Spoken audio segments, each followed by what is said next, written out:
하나님 말씀은 사사기 19장입니다. 16절로 30절 말씀을 함께 읽겠습니다. 저녁 때 한 노인이 밭에서 일하다가 돌아오니 그 사람은 본래 에브라임 산지 사람으로서 기브아에 거류하는 자요 그곳 사람들은 베냐민 자손이더라. 노인이 눈을 들어 성읍 넓은 거리에 나그네가 있는 것을 본지라. 노인이 묻되 그대는 어디로 가며 어디서 왔느냐 하니 그가 그에게 이르되 우리는 유다 베들레헴에서 에브라임 산지 구석으로 가나이다. 나는 그곳 사람으로서 유다 베들레헴에 갔다가 이제 여호와의 집으로 가는 중인데 나를 자기 집으로 영접하는 사람이 없나이다. 우리에게는 나귀들에게 먹일 집과 여물이 있고 나와 당신의 여종과 당신의 종인 우리들과 함께한 청년에게 먹을 양식과 포도주가 있어 무엇이든지 부족함이 없나이다 하는지라. 그 노인이 이르되 그대는 안심하라. 그대의 쓸 것은 모두 내가 담당할 것이니 거리에서는 유숙하지 말라 하고 그를 데리고 자기 집에 들어가서 나귀에게 먹이니 그들이 발을 씻고 먹고 마시니라. 그들이 마음을 즐겁게 할 때 그 성읍의 불량배들이 그 집을 애워싸고 문을 두들기며 집주인 노인에게 말하여 이르되 내 집에 들어온 사람을 끌어내라. 우리가 그와 관계하리라 하니 집주인이 그 사람이 그들에게 나와서 이르되 아니라 내 형제들아 청하노니 이 같은 악행을 저지르지 말라. 이 사람이 내 집에 들어왔으니 이런 망령된 일을 행하지 말라. 보라 여기 내 처녀딸과 이 사람의 첩이 있은즉 내가 그들을 끌어내리니 너희가 그들을 욕보이든지 너희 눈에 좋은 대로 행하되 오직 이 사람에게는 이런 망령된 일을 행하지 말라 하나 무리가 듣지 아니하므로 그 사람이 자기 첩을 붙잡아 그들에게 밖으로 끌어내매 그들이 그 여자와 관계하였고 밤새도록 그 여자를 능욕하다가 새벽 미명에 놓은지라. 동틀 때 여인이 자기의 주인이 있는 그 사람의 집 문에 이르러 엎드러져 밟기까지 거기 엎드러져 있더라. 그의 주인이 일찍 일어나 집 문을 열고 떠나고자 하더니 그 여인이 집 문에 엎드러져 있고 그의 두 손이 문지방에 있는 것을 보고 그에게 이르되 일어나라 우리가 떠나가자 하나 아무 대답이 없는지라. 이에 그의 시체를 나귀에 싣고 행하여 자기 곳에 돌아가서 그 집에 이르러서는 칼을 가지고 자기 첩의 시체를 거두어 그 마디를 찍어 12덩이에 나누고 그것을 이스라엘 사방에 두루 보내매 그것을 보는 자가 다 이르되 이스라엘 자손이 애굽 땅에서 올라온 날부터 오늘까지 이런 일은 일어나지도 아니하였고 보지도 못하였도다. 이 일을 생각하고 상의한 후에 말하자 하니라. 아멘. 오늘 그 레위인이 지금 하는 모습을 보면 여러분은 지금 여기서 무엇이 눈에 딱 들어옵니까?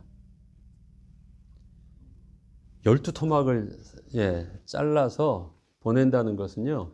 이스라엘 사람들이 한 번도 그런 것을 본 적이 없대요. 이런 식으로 지금 일이 벌어진 일들에 대해서 보지 못했대요. 그러니까 너무 충격적인 일들이 일어난 거예요. 시체들을 완전히 토막을 정상적인 사람이 토막을 자른다라는 것도 말도 안 되고 그것을 각 지파에다 보냈다라는 것도 말도 안 되고 그것을 봤다라는 것도 그러니까 도무지 상상할 수 없었던 황당한 일들이나 잔인한 일들이 일어난 거예요. 너무 다들 놀랐습니다. 각 지파의 방백들이 다 놀랐어요. 그래서 이건 좀 모여야 되겠다. 이게 무슨 일인지 자초지종을 알아야 되겠다. 그 시체가 갔을 때 그 시체가 왜 그렇게 갔는지는 다 몰라요. 뭐만 갔습니까? 시체만 간 것입니다. 덩어리만. 그 12토막 낸 덩어리만 간 거예요. 그러면 그들은 그 덩어리를 볼 때 어떤 이유를 가지고 흥분하거나 분노하거나 이런 걸 몰라요. 뭐만 알아요? 잔인하게 죽임당하고 무슨 일이 있었길래 이렇게 잔인하게 죽임을 당하고 토막까지 내져서 이렇게 왔느냐라는 그 지금 사실 때문에 이들이 흥분하고 이들이 정신을 못 차리는 겁니다. 레위 지금 그렇게 하고 있어요. 정치를 또 뭐라고 표현하냐면 이 프레임 전쟁이라고 합니다. 프레임 알죠? 이 액자의 틀. 그래서 정치는 옳고 그름에 뭐 정확한 팩트가 없습니다. 어떠한 사건을 이 사람이 불리한데 자기에게 불리한 일들이 있어도 그 불리한 것을 사람들에게 어떤 관점으로 보게 하느냐에 따라서 불리한 것을 유리하게 확 바뀌기도 해요. 도덕적으로 잘못해서 비난받을 것을요, 갑자기 정치적 프레임을 탁 씌워가지고 이걸 가지고 막 또 비난을 하면요, 이 도덕적인 그 문제는 감추어지고 정치적인 걸 가지고 이젠 또 막 정쟁을 하기도 합니다.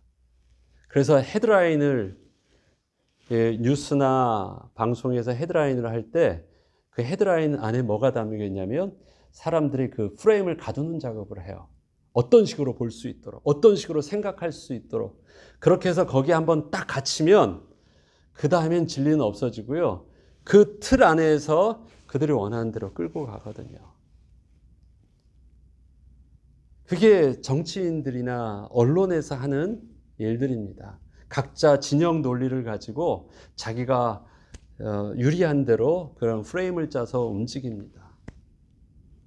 그건 제가 말한 건 정치적인 용어예요.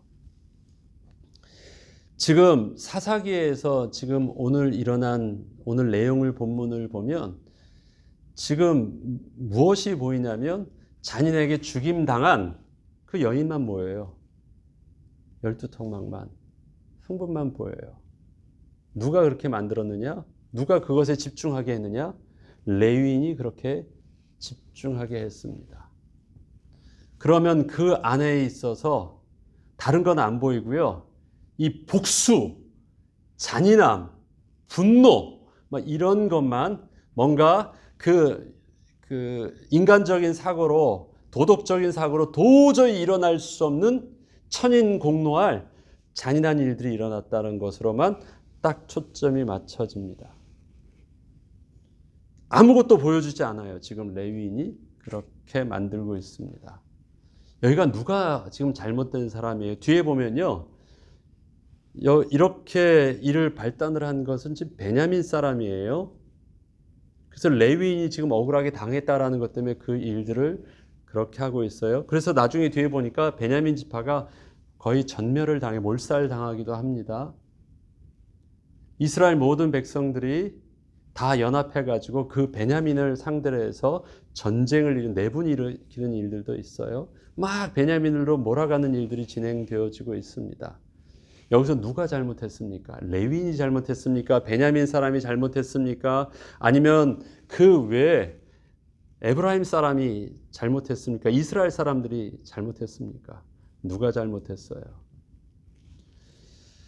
성경은 계속해서 잘못 볼 수 있는 눈을요, 한 가지로 계속해서 보라고 말합니다. 그때 이스라엘에 왕이 없다라는 문제예요. 왕이 없다. 그럼 누가 잘못이라는 거예요?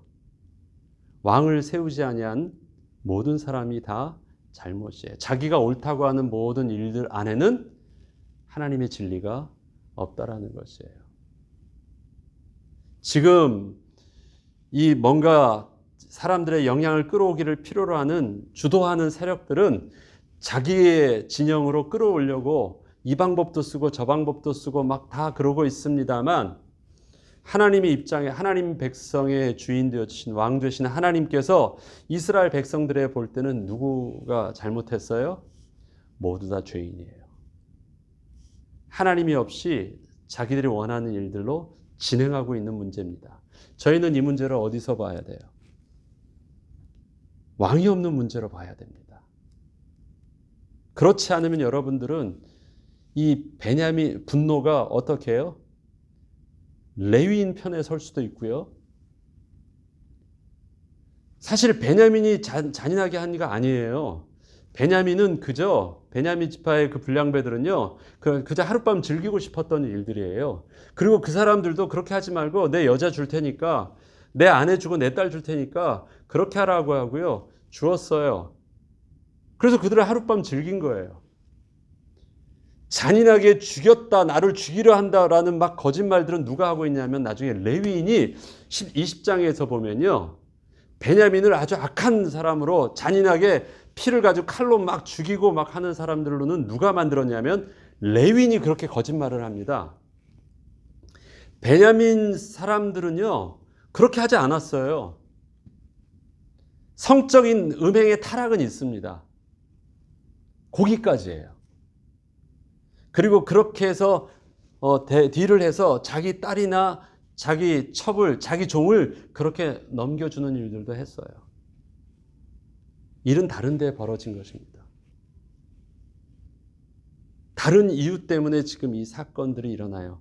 겉에 일어나는 것은요, 굉장히 종교적이고 하나님의 이름을 가지고 하나님의 백성에게 어떻게 그런 일이 일어날 수 있을까? 이거는 하나님의 이름을 가지고 율법을 지키기 위해서, 여호와의 이름을 거룩함을 지키기 위해서 막 의분이 일어나서 일어나는 것처럼 보이지만 실질적으로 이스라엘 백성 안에서 작동하고 있는 그들의 사상과 그들의 이 지금 꿈틀거리는 힘은요, 전혀 하나님의 경외함과 하나님의 앞에 신앙과 하나님 앞에서의 성결함과는 전혀 상관없는, 율법과는 전혀 상관없는 일들이 그 밑에서 여호와 하나님의 이름으로, 율법의 이름으로, 레위인이라는 이름으로 드러나고 있습니다. 겉에 드러나고 있는 것과 속에 있는 실질적인 그들이 하나님을 떠난 그 죄성의 모습이 아주 잘 대비되고 있습니다. 한번 보죠. 16장에서부터 보면요, 저녁 때에 한 노인이 밭에 일하다가 돌아오니 그 사람이 본래 에브라임 산지 사람으로서 기브아에 거류하는 자여 그곳 사람들은 베냐민 자손이더라. 노인이 들어 성읍 넓은 거리에 나그네가 있는 것을 본지라. 노인이 묻되 그대는 어디로 가며 어디서 왔느냐 하면서 말을 합니다. 이 사람이, 레위인이 그 안으로 들어갈 때는, 기브아 성읍으로 들어갈 때는요, 나름대로 생각했던 것은 율법을 가지고 신앙을 가지고 그 이름으로 대접받기 위해서 갔습니다. 레위인이란 이름 때문에. 근데 나 레위인이야 했는데 아무도 관심 갖지 않아요. 그게 지금 현실입니다. 움직여지지 않습니다. 레위인이라는 것들이, 그들은 뭐냐면 그들에게 있어서 신앙이라는 것, 그들에게 예배가 없기 때문에, 예배의 중요성이 없기 때문에 예배를 섬기는 레위인이라는 것도 가치가 없어요. 하나님에 대한 경외함이 없기 때문에 하나님의 이름으로, 하나님의 거룩함으로 섬겨야 되는 레위인이라는 개념 자체가 없어요. 네가 누군데? 관심이 없어요. 지금 자기는 레위인으로 섬김을 받고 싶었는데 레위인의 영향력이 작동하지 않아요. 영적인 것이 없다라는 것이에요. 그러면 무엇 때문에요? 같은 동양 사람이에요. 동양. 에브라임 사람이에요. 에브라임 산지에 사는 사람으로서 노인이었고 자기 동네 사람이었고 같은 동네 산다고 하니까 그것이 되어 있어서 모은 거예요. 거기서도 신앙적인, 영적인 것이 작동하지 않은 것입니다. 인간적인 관계가 작동했어요. 혈연, 지연, 학연 할 때요, 그냥 아는 사람으로 동향이 작동한 거예요. 그 다음에 데리고 와서 같이 이제 식사를 합니다. 대접을 하려고 할 때 레위인이 뭐냐면 자기는 모든 것을 다 가지고 있대요. 말에게, 노새에게 먹일 음식도 우리가 먹을 것 다 있으니까 뭐만 필요로 합니까? 잠자리만 필요로 한대요. 기대하지 않아요. 더 이상 기대하지 않은데, 아니야, 내가 다 대접할게 하면서, 다 대접하면서 함께 즐거워할 때 불량배들이 모였습니다. 그 지역에. 그리고 레위인이 왔다고 하니까 레위인으로 보지 않고요, 사람인데 여기서 뭘 하려고 합니까? 남색을 하려고 하는 거예요. 동성애를 하려고 하는 것입니다. 지금 어제 말했죠. 이스라엘 백성이 레위기에 보면 이스라엘 반드시 죽여야 하는 죄 속에서 이제 간음하는 자, 행음하는 자, 그 다음에 남색하는 자, 동성애자, 그 다음에 짐승과 교합하는 자, 수간하는 자, 이건 반드시 죽여야 되는 자예요. 그러면 지금 레위인도 아내를 4개월 만에 다시 들어올 때요, 행음하는 자였어요. 그가 그냥 도망간 것이 아니라 부정함을 가지고 해서 도망한 자예요. 그러면 레위인이 사랑을 가지고 데려오기 전에요, 뭘 해야 돼요? 이거 아니었구나 해서 내려놔야 되는 문제입니다. 그 유익함을 위해서 차라리 가만두는 것이 데리고 오는 것. 그 다음에 여기서 보니까 여러분 소돔과 고모라에 보면 알 수 있잖아요.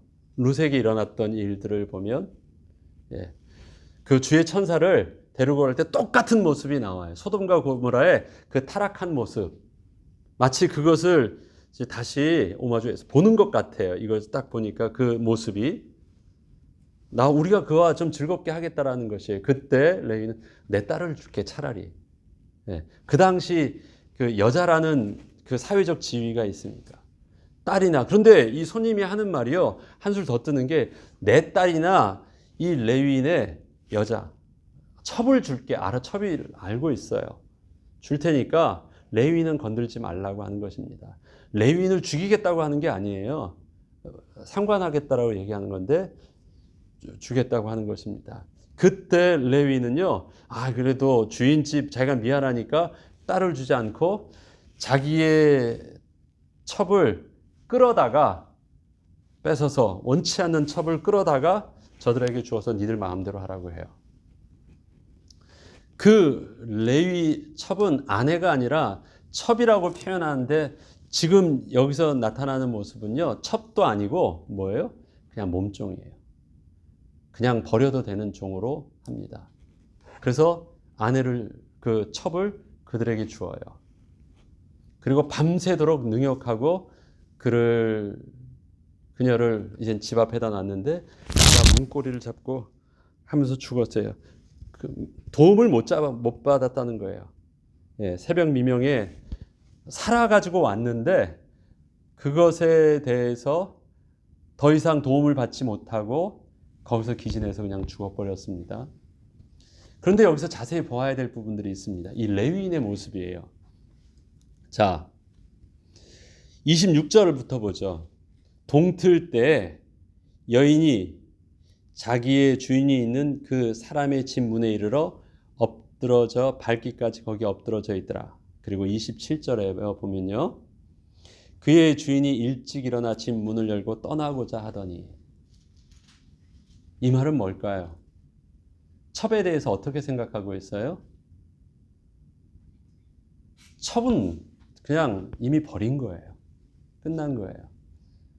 일찍 일어나 기다려가지고 내 아내가 어떻게 됐을까 막 그런 밤새도록 그게 아니에요. 이미 저들에게 줄 때 끝났다 해서 버린 거예요. 그리고 일찍이 저들의 눈을 피해서 자기도 당할까 봐 일찍 일어나서 떠나고자 한 거예요. 만약에 이 첩이 없었으면 어떻게 됐을까요? 그는 갔어요. 기다린 흔적이 없어요. 기다렸다라고 표현하지 않습니다. 일찍 일어나서 떠나고자 해요. 그냥 버린 거예요. 그런데 문을 열었는데 문고리를 잡고 있으니까 있잖아요. 그런데 하는 말이 뭡니까? 그 여인이 집 문에 엎드러져 있고 그 두 손이 문지방에 있는 것을 보고 그럼 여인의 지금 어떤 상황인가? 절박해서 살려달라고 도와달라고 하는 상황이잖아요. 근데 문을 못 열었잖아요. 왜? 안에서 잠그고 있었으니까. 자기 죽을까 봐 잠그고 있었으니까. 몰래 나가려고 하는데 이 잡고 있으니까 도움을 못 받고 죽었는데 죽은 줄 모르고 이제 정신없으니까 야 가자 이거예요. 일어나 가자. 야 어떻게 됐니 뭐하니 뭐 이런 흔적이 전혀 없어요. 아주 지극해요. 그냥 짐승 다루듯이 야 가자 일어나 했는데 어떻게 해요? 죽어 있어요. 만약에 죽지 않았으면 어떻게 하겠어요? 그냥 데려갔겠죠. 죽었어요. 죽지 않았으면 지금 그가 가가지고 이렇게 12토막을 내가지고 벌리는 일들은 하지 않았을 거예요. 그냥 포기하고 그냥 그걸로 해서 액땜했다 하고 그냥 가겠죠. 그 소중한 자 아니니까 종이었고 그냥 짐승처럼 그렇게 다루는 거에 대해서 이 레위인은요 어떠한 인간적인 감정을 보이지 않아요. 자기 아내로서 자기 사랑하는 자로서의 인격적인 그런 어떤 감정의 표현이 없습니다. 그건 지금 정상적인 영적인 모습이나 신앙인의 모습도 아니고 레위인의 성결함의 모습도 아니에요. 그런데 여인이 죽었어요. 죽으면 그 다음부터 어떤 일들이 일어난 것입니까? 레위인에게 있어서요, 다른 마음이 확 일어나는데 분노예요. 그 다음부터는 이것을요, 12토막을 낸다라는 것은 이 자기 첩을 사람으로 본 겁니까? 물건으로 본 겁니까? 사람이 아니에요. 사람으로 봤으면 그런 일들이 일어날 수가 있나요?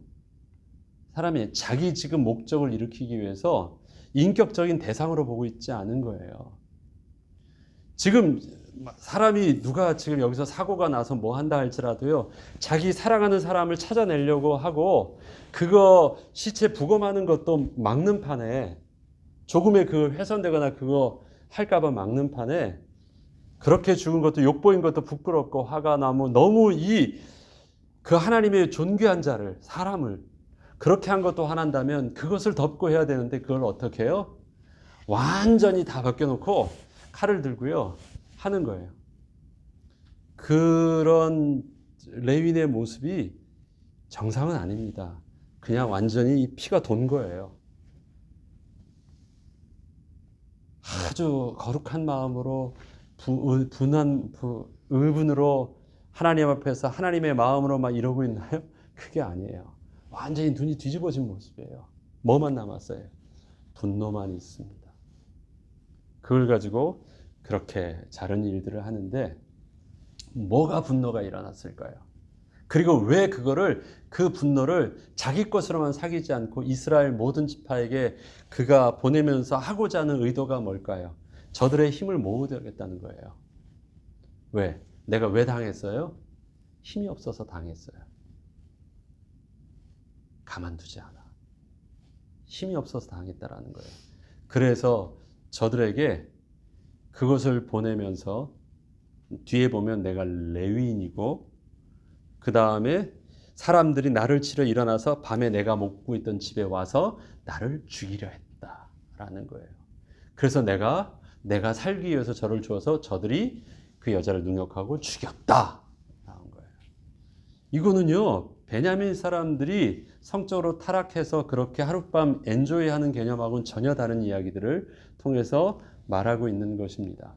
행음이요, 그거는 지금 베냐민 사람들의 문제예요. 그건 당시 사회적인요, 모든 사람들이 다 그렇게 하고 있었던 문제예요. 그리고 그것이 그 여인들을 그렇게 함부로 막 대하는 것에 대해서 누구도, 여기 그 안에 있었던 에브라임 사람도 주는 것에 대해서, 자기 딸을 주는 것인데도, 그 다음에 레위인도 그냥 그것에 대해서요 문제 삼지 않고, 당시 그게 우상 숭배하는 성적인 타락을 하고 있는 그들에게 있어서는 그게 별 문제되는 게 아니었기 때문에 조금 심했지만, 그 정도로는 욕구로 만족이 안 되니까, 이제는 이성으로 만족이 안 되니까 동성을 가지고서라도 또 다른 성적인 쾌락을 즐기고 싶었던 저들의 문제였지만, 그것은 지금 그 시대에 일어나고 있는 음행의 문제였습니다. 근데 이거를 지금 어떻게 말하고 있느냐? 이스라엘 백성들한테 그렇게 말하고 있잖아요. 레위인이 나를 건드렸다는 거예요. 레위인. 하나님의 백성을, 자녀에게. 그래서 저들에게 분노는요, 어디서 일어나고 있냐면 피를 통해서 분노가 일어나게 해요. 잔인함을 통해서 그 분노라는 에너지가 확 일어나게 하고요. 그 에너지를 무엇로 쌓아요? 여호와 이름으로 쌓아요. 왜? 그 당시엔 여호와 이름으로서는 아무도 분노할 사람이 없어. 하나님에 대한 관심이 없었기 때문에, 뭐 율법을 안 지킨다라는 것은요, 모두 다 안 지키고 있었기 때문에 그건 분노가 안 돼요. 그런데 무엇을 가지고 지금 분노를 일으킵니까? 도덕적이고 잔인한 칼과 피의 복수를 가지고 분노를 확 일으켜요. 사람을 죽인 걸, 살인을 가지고. 그 다음에 그 살인의 그 에너지를 교묘하게 어디로 지금 싹 끌고 가냐면 율법으로, 레위인으로, 여호와 이름으로, 하나님의 백성으로 싹 끌고 가는 거예요. 그 안에는 아무것도 없어요. 하나님의 거룩하심과 하나님의 경외함과 하나님의 공의와는 전혀 상관없는 거예요. 그런데 지금 그 작동하고 있는 에너지는 인간의 모든 악함이 그 숨겨져 있는데 겉에는 레위인, 하나님의 백성, 율법 이런 걸로 지금 싹 포장되어 있습니다. 누가 그렇게 만들고 있어요? 레위인이 아주 교묘하게 정치적 수단을 가지고 정치와 종교를 가지고 신앙을 빙자해서 그 일을 하고 있는 것이에요. 신앙인의 눈으로 봐야 됩니다. 종교적인 눈으로 보지 말고 신앙인의 눈으로 본다는 건 뭐예요? 거룩하신 하나님을 경외함을 가지고 이 문제를 봐야 돼요. 하나님의 마음을 가지고 봐야 돼요. 그런데 그렇지 않아요. 종교적인 틀을 가지고 이 사람들을 완전히 다 가두어 두고요. 아무것도 생각하지 못하게 해요. 뭐만 저들이 생각납니까? 많은 것들을 툭툭툭 얘기는 다 했어요. 그렇지만 저들에게 있어서 강조돼서 저들에게 강하게 들어간 건 뭐예요? 12토막 살인했다. 마치 그것이 누구를 죽인 것처럼 레위인을 그렇게 죽인 것처럼 저들에게 있어서 느껴지게 해요. 지금 이 일을 우리가 볼 때요. 우리가 영적인 우리의 그 모습을 잃지 않으려면 계속해서 우리가 하나님 앞에서 경계하면서 기도하면서 우리를 지켜야 될 것이 뭐냐면 왕이 없는 문제다. 왕이 없으면 내가 주인이면 그게 죄예요. 우리 교회에, 우리 가정에 사건이 일어났어요. 갈등이 일어나고 있어요. 거기서 어떤 문제로 보겠습니까? 나는 내가 가지고 있는 이 문제를 가지고 봅니다. 이 사람은 이 문제를 가지고 봅니다. 내 속에 있는 분노가 있어요. 이것을 모든 사람들이 내 편 만들고 싶어요. 그러기 위해서 필요로 하는 방법들은 여러 가지가 있을 수 있겠죠. 거기에 종교적인 방법이든 도덕적인 방법이든 거기에 필요하다면 하나님의 말씀을 넣든 뭘 다 하겠죠. 그러나 그거는 뭘 하려고요? 나한테 끌어들이려고. 내 밑에 내가 왕된 모습에 다 따라오게 하려고 하는 거예요. 결과는 어떻게 됐습니까?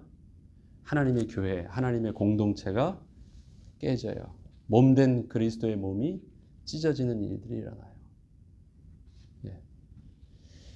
그 시대 에브라임 지파, 유다 지파, 레위인 다 그 시대에 리더십이 있는 지파와 리더십이 있는 권위들이에요. 나중에 이거는 유다 지파가 잘한 것도 아니고요. 에브라임 지파에 손들어줄 문제도 아니고 레위인을 비난하거나 레위인에 손들어줄 문제도 아니에요. 나중에 이스라엘이 북이스라엘과 남유다를 할 때 바로 에브라임과 유다 나누어집니다. 우리가 보면요. 유다의 성전이 있고 에브라임 저쪽에 보니까 저쪽이 다 10지파가 잘못된 것처럼 보이는데 열왕기서는요. 유다 지파의 이야기만 나오지 않아요. 하나님 우상 숭배하고 있는 저 북이스라엘의 이야기들도 같이 이야기해 주어요. 유다 지파만 손들어 주지 않아요. 하나님의 또 이스라엘의 선지자들이 유다 지파에서만 나와서 막 회개하라 하는 것도 아니에요. 볼 때는 유다 지파가 자기네들이 좀 나은 것처럼 생각하고 있지만 하나님은 어디예요? 북이스라엘이나 유다나 똑같아요. 똑같이 멸망해요. 나중에 북이스라엘이 망했을 때 그래도 우리는 성전이 있고 언약궤가 있고 우리는 이 땅에서 하나님 끝까지 지켰으니까 하나님이 우리는 절대 안 망하게 하실 것이야. 그들의 착각들이 어떻게 됩니까? 결국은 마지막에 그들도 망하는, 바벨론에 의해서 망하는 일들이 일어나요. 똑같습니다. 우리가 늘 봐야 되는 것. 사단은 여러 가지 종교적이고 도덕적이고 세상의 합리적이고 세상의 문화적인 풍속을 쫓아서 옳고 그름 안에서 뭔가를 말하려고 해요. 다 프레임 전쟁입니다. 다 영적인 전쟁이에요. 계속해서 사사기의 이 큰 사건, 충격적인 사건을 우리에게 오늘도 말해줄 때 이 충격적인 사건을 뭘로 보게 하십니까? 그때 이스라엘에 왕이 없었다. 왕이 없으면 너에게 조금 힘이 있으면 사람들을 끌어오게 할 것이고 너가 조금 미려면 왕이 없으면 너에게 절대 왕이 없으면 어떻게 해요? 사람들에게 속아서 그렇게 종처럼 저들에 붙어서 끌려가게 이용당할 것이다. 이용하는 사람이 나쁩니까? 이용당하는 사람이 나쁩니까? 둘 다 나쁜 거예요. 둘 다. 예. 뭘 없었기 때문에 하나님 앞에서 하나님의 왕됨을 모시지 않으면 미련하면 미련한 대로 망하고요. 똑똑하면 똑똑한 대로 악하게 하면서 망하는 것이에요. 해답이 거기에 있습니다. 오늘 본문은 내일 계속해서 진행되기 때문에 더 마무리를 해야 되겠지만 지금 이스라엘 백성들이 움직여지는 에너지는 겉으로는 레위인이요, 겉으로는 율법이요, 겉으로는 하나님의 백성이요, 그 다음에 그것이 하나님의 백성이 사는 하나님의 약속의 땅에서 이루어지고 있는 일들이지만 그 안에서 이루어지고 있는 일들은 세상보다도 더 악한 일들이 이루어지고 있고 그 죄의 그 잔인함들이 여호와의 이름을 포장으로 해가지고 이용하고 있어요. 남의 이야기 아닙니다. 저와 여러분의 이야기고 하나님을 주로 온전히 섬기지 못하는 이 시대 교회의 이야기고 하나님의 이름을 온전히 섬기지 못하는 우리 가정의 이야기고 부부의 이야기예요. 옳고 그름 없습니다. 하나님 옆에 죄인된 우리의 모습이 온전히 주님을 주로 모시는 그 은혜 가운데 우리가 사실을 정확하게 볼 수 있는 영안을 열어주시고 그 가운데 온전히 이용당하지 않고 악용하는 그런 중심으로 악한 자로 서지 아니하고 하나님이 주인 되시는 그 은혜 가운데 온전히 쓰임받는 거룩한 하나님의 백성으로 설 수 있도록 우리를 지키게 하여 주시고 보호하여 주옵소서. 기도해야 되겠습니다. 주기도문으로 마치겠습니다.